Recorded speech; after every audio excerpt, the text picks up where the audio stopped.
I'm just saying, like, there's never been a time, like, I've felt personally since we've been together at all that I've been like, I'm so sorry that I did that. Yeah.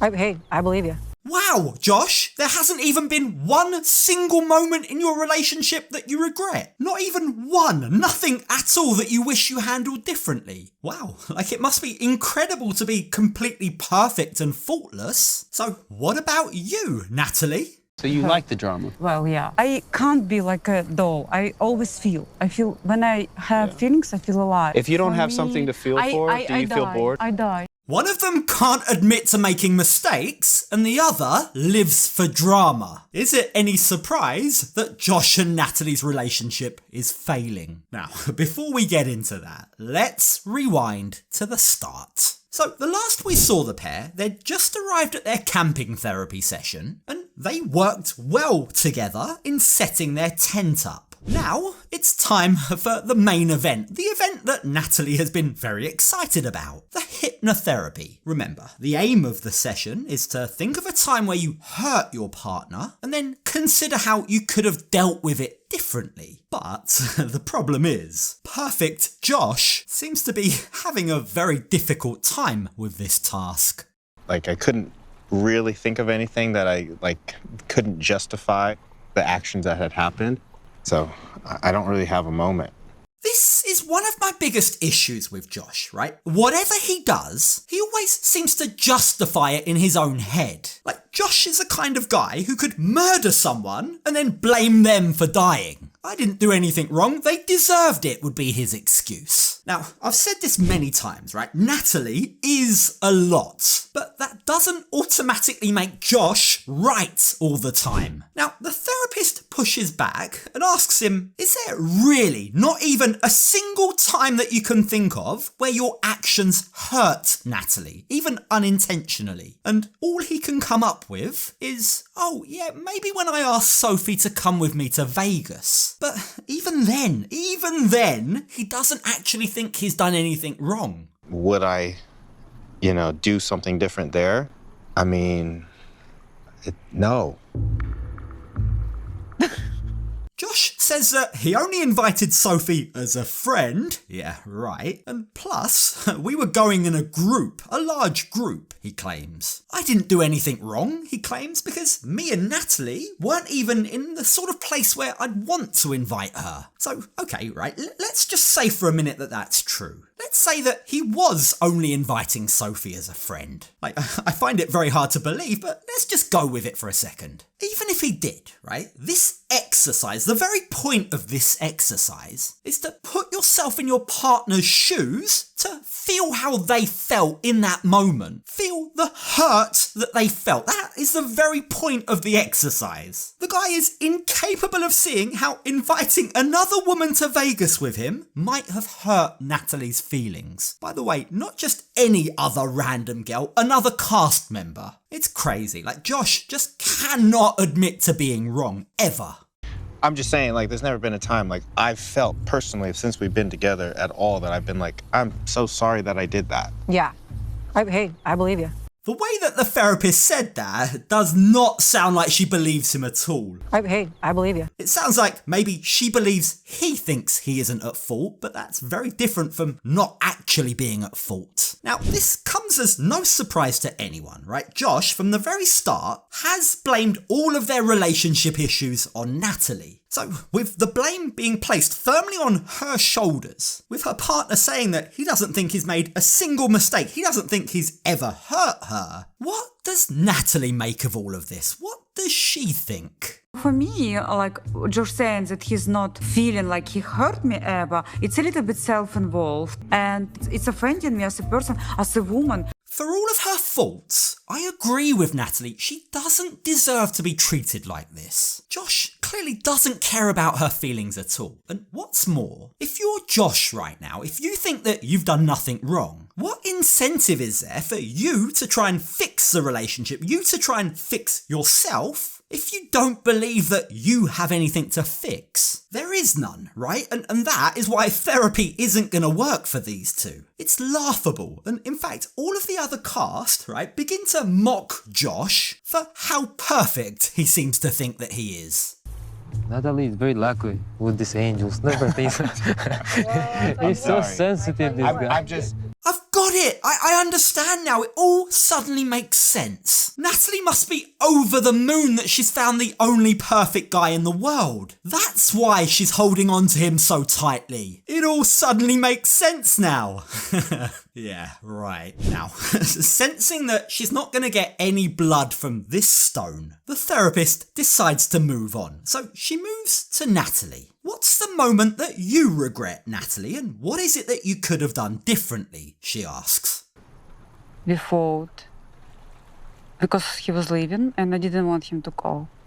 And I was so mean. Given that we've seen Natalie lose it on quite a few different occasions when she didn't get her own way, I have no problem at all imagining just how mean she might have been. But isn't it quite sad, isn't it so symbolic of their relationship, that the moment she regrets is yet another example of a time where she was holding on to Josh too tightly. She really needs to accept that he just doesn't want to be with her. Let the guy go. Now, perhaps that message is finally sinking through to her. She admits that that moment was a mistake, but now, hearing what Josh just said, it was a mistake, maybe not for the reasons that she thought it was. I feel when I hold to someone who is not into me, I miss someone who would love me for real. And that's what I feel. Could it be? Could Natalie finally be getting it? Does she finally see that she's wasted years of her life with Josh? Well, for as much as I'd love to tell you, yes, this was the wake-up call. This was exactly what she needed. Sadly, it isn't. You see, for as sad as she might be right now, when we join them just a few short hours later, Natalie seems determined to forget everything. She wants to put all of this behind her and move forward. There is a part of me that want to leave it alone tonight and be playful next to the fire. At the end of the day, he's still here tonight and he hasn't left me. Honestly, her standards are on the floor. She seems happy just by the mere fact that he hasn't left her yet. The fact that he's still here means that she's more than happy to play along, pretend that they're okay, and sit by the fire playing happy families. Like, don't get me wrong, I get that they need downtime. I get that it's good they're not fighting, but they also seriously need to figure things out. Just ignoring the issues won't help their relationship. But unfortunately, yet again, ignoring their problems is precisely what Natalie wants to do. And in fact, she's burying her head in the sand and thinking back to a much happier time in her life, her childhood. When I was a child, I used to boil potatoes on a fire, so I ate a lot of potatoes that were actually made this way. I feel like I'm into potato because it felt like home. Out of all of the potential snacks to choose to roast on the fire, that is actually a pretty sweet reason to choose a potato. But the thing is, it looks like a lump of charcoal by the time that she's done with it. I'm no expert, but surely there's got to be a better way to do that. Either way, predictably, her sweet childhood memory is yet another thing that Josh doesn't seem to get. Natalie, don't eat that. What is that? Well, man, some people don't even have this. I'm blessed. It does seem like it needs a little something. Maybe it needs butter or something. I don't know. It looks strange just eating it like that. But even with that being the case, the way that Josh laughs at Natalie feels unkind. There's so much burnt on that potato. But word of advice, Josh, enjoy that moment. Enjoy the laughter while you can. Because before long, Josh finds himself in the figurative fire. You see, Jasmine and many of the other cast decide to circle back to what happened earlier. They ask Josh, how is it that you felt you had absolutely nothing that you should apologise for? But, crucially, while everyone else seems to want to know the answer to that question, Natalie herself doesn't. She almost feels resentful towards Jasmine for even bringing it back up.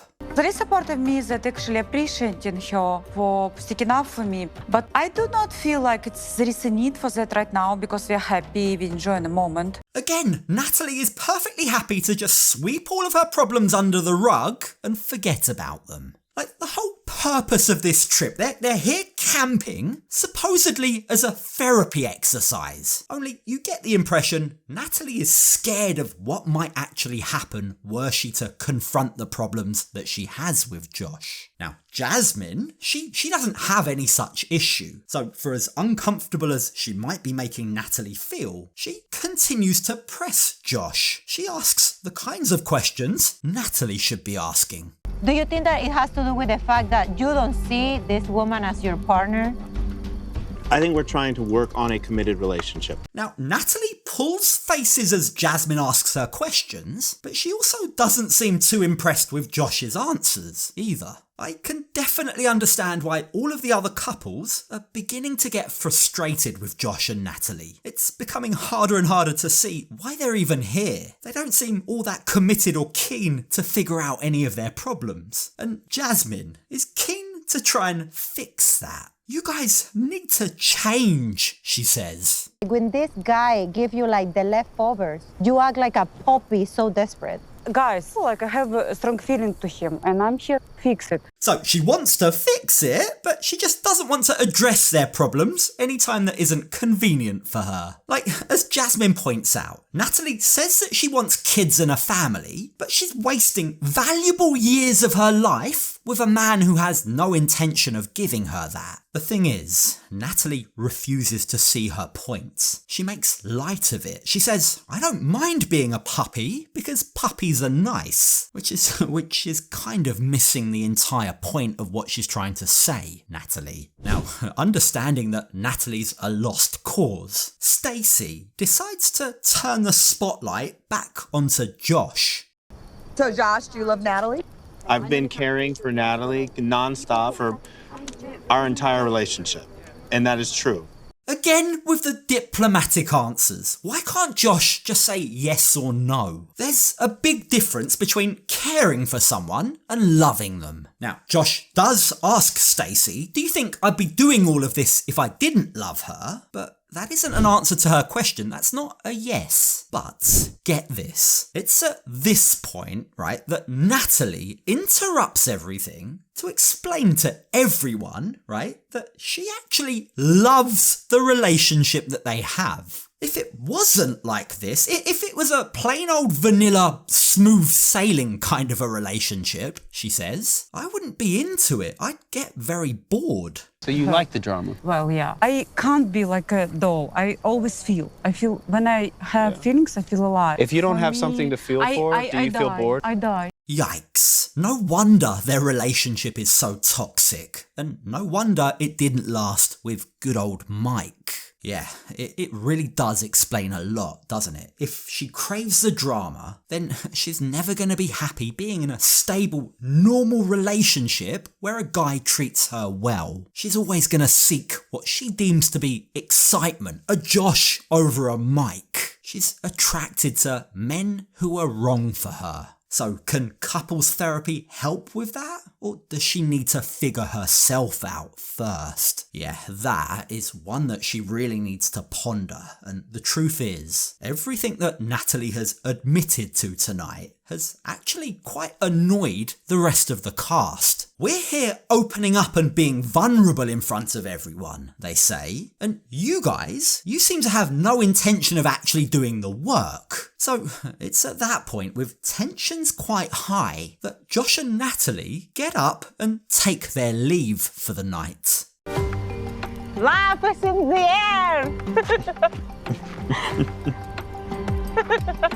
Funny, isn't it? They seem quite happy with themselves, even though no one else is. But, as usual, the joy doesn't last very long for these two, because when we join them the next morning, both of them are again miserable. And I just didn't sleep well. Do you guys like have trouble sleeping together usually? Like not sleeping together? I mean, yeah, I do. We do. I need somebody that's kind of just still. Even the way they sleep together doesn't work. These two are just incompatible. Look at Natalie in the background. She seems annoyed. Already, it seems like tensions are building. Yeah, that didn't last long, did it? So the question is, how much longer can she possibly go on burying her head in the sand?